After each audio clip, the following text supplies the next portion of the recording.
ദൈവം എന്നോട് ചോദിക്കുന്നു ഞാൻ വിചാരിക്കുന്നു. These questions are like this.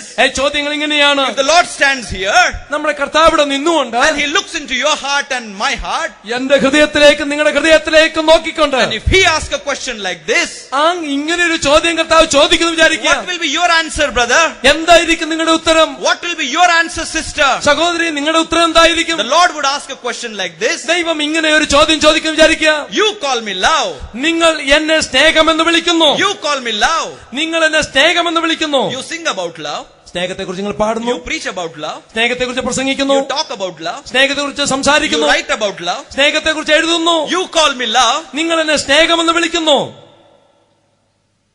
but you really mean that?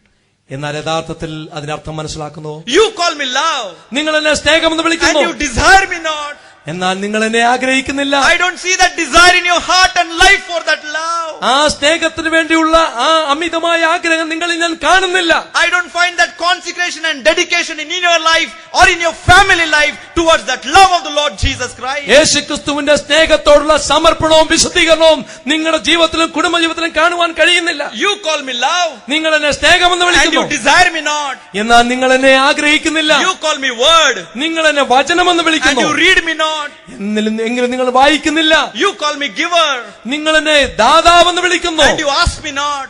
എന്നാൽ നിങ്ങൾ എന്നോട് ചോദിക്കുന്നില്ല. you call me precious, നിങ്ങൾ എന്നെ വിലപ്പെട്ടതെന്ന് പറയുന്നു, and you value me not. എന്നാൽ അതിനുള്ള വില നിങ്ങൾ എനിക്ക് you തരുന്നില്ല. call me judge, നിങ്ങൾ എന്നെ ന്യായാധിപനെന്ന് and you വിളിക്കുന്നു, fear me not. എന്നാൽ എന്നെ നിങ്ങൾ ഭയപ്പെടുന്നില്ല. you call me coming again, നിങ്ങൾ പറയുന്നു ഞാൻ വീണ്ടും വരുമെന്ന്, and you wait me not. എന്നാൽ നിങ്ങൾ എനിക്ക് വേണ്ടി and കാത്തിരിക്കുന്നില്ല. if I condemn you, ഞാൻ നിങ്ങളെ ശിക്ഷ and വിധിച്ചാൽ, if I condemn you, ഞാൻ നിങ്ങളെ ശിക്ഷ വിധിച്ചാൽ, blame me not.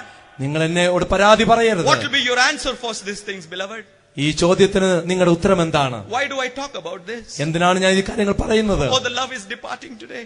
ഇന്ന് സ്നേഹം നമ്മളിൽ നിന്ന് വിട്ടുപോയിക്കൊണ്ടിരിക്കുകയാണ്. there is only talk and writing and speaking about it. ഒരുപക്ഷെ അതിനെക്കുറിച്ച് എഴുതുകയും പറയുകയും പ്രസംഗിക്കുകയും മാത്രം in ചെയ്യുന്നു. other words, there is only language, ഭാഷ മാത്രമേ ഉള്ളൂ, there is no life. അതിന് ജീവനില്ല. what do you mean by language and life? ആ ഭാഷയും ജീവനും തമ്മിലുള്ള വ്യത്യാസം എന്താണ്? I will show one example and I'll stop. ഒരു ഉദാഹരണം കാണിച്ചിട്ട് ഞാൻ നിർത്താം. will you please turn with me to 2 Kings and chapter 5? 2 രാജാക്കന്മാരുടെ പുസ്തകം 5-ാം അധ്യായത്തിലേക്ക് ഒന്ന് തിരിയുമോ? you find Naaman being healed because of the instruction of Elisha, the man of God. ദൈവ മനുഷ്യനായിരിക്കുന്ന എലീശയുടെ നിർദ്ദേശപ്രകാരം നയമാന് സൗഖ്യം വന്നു. 2 Kings 5 and verse 15, he comes to Elisha again and asks him to take something of his hand, a blessing. 2 രാജാക്കന്മാരുടെ പുസ്തകം 5-ാം അധ്യായം 15-ാം വാക്യത്തിൽ നയമാൻ മടങ്ങി വന്ന് ദൈവപുരുഷൻ തന്നെ നിന്ന് എന്തെങ്കിലും സ്വീകരിക്കണം എന്ന് ആവശ്യപ്പെടുന്നു. I want to read verse 16 of that verse. അതിന്റെ 16-ാം വാക്യം ഞാൻ വായിക്കട്ടെ. but he said, that is Elisha said, അവിടെ എലീശ പറയുകയാണ്, as the Lord liveth before whom I stand, I will receive none. and he urged him to take it, but he refused it. ഞാൻ സേവിച്ചു നിൽക്കുന്ന യഹോവയാണ്, ഞാനൊന്നും കൈക്കൊള്ളുകയില്ല എന്ന് പറഞ്ഞു. please underline that sentence there. ആ വാക്യം അതിന് അടിവരയിടുക. as the Lord liveth, യഹോവയാണ്, I will not take anything from you. ഞാൻ ഒന്നും നിന്റെ കയ്യിൽ നിന്ന് സ്വീകരിക്കുകയില്ല. Genesis 14:23, Abraham also said to the king of Sodom then.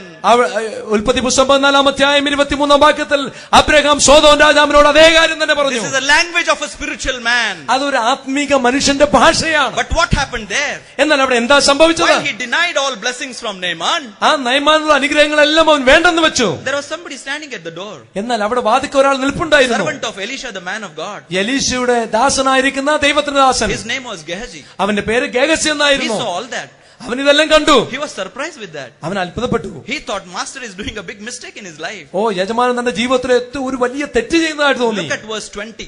20-ാം വാക്യം ശ്രദ്ധിക്കുക. but Gehazi, the servant of Elisha, the man of God, said, behold, my master had spared Naaman the Syrian, is not receiving at his hand that which he brought, but as the Lord liveth, I will run after him and take somewhat of him. ദൈവപുരുഷനായ എലീശയുടെ ബാല്യക്കാരൻ Gehazi അരാമ്യൻ Naaman കൊണ്ടുവന്നത് എന്റെ യജമാനൻ അവന്റെ കയ്യിൽ നിന്ന് വാങ്ങാതെ വിട്ടുകളഞ്ഞുവല്ലോ.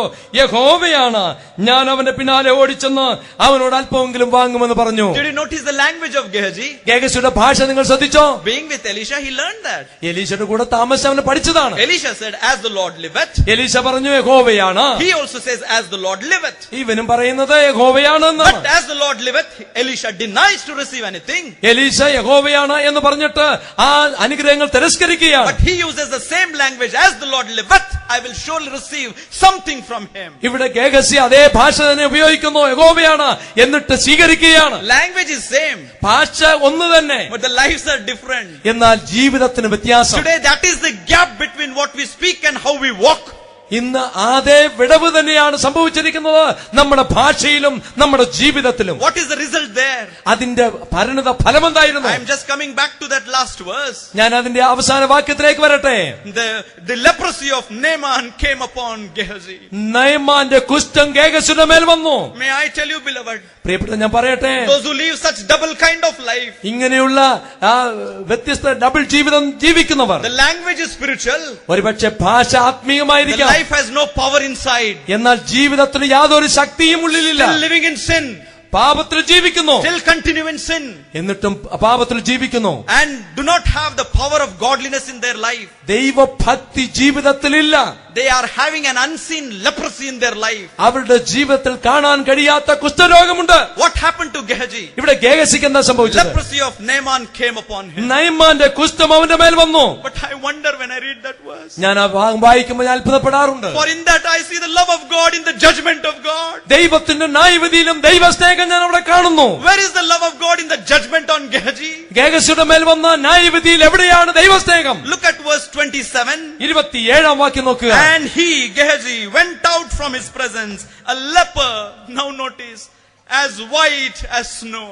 അവൻ ഹിമം പോലെ വെളുത്ത് കുഷ്ഠരോഗിയായി അവനെ വിട്ട് പുറപ്പെട്ടു പോയി. Indeed, judgment came upon him. അവന്റെ മേൽ ദൈവത്തിന്റെ ന്യായവിധി വന്നു. Indeed, he became a leper. അവൻ കുഷ്ഠരോഗിയായി തീർന്നു. But did you read that kind of leprosy? എന്നാൽ അവന് പിടിപെട്ട കുഷ്ഠരോഗത്തെ കുറിച്ച് നിങ്ങൾ ദർശിച്ചോ? As white as snow.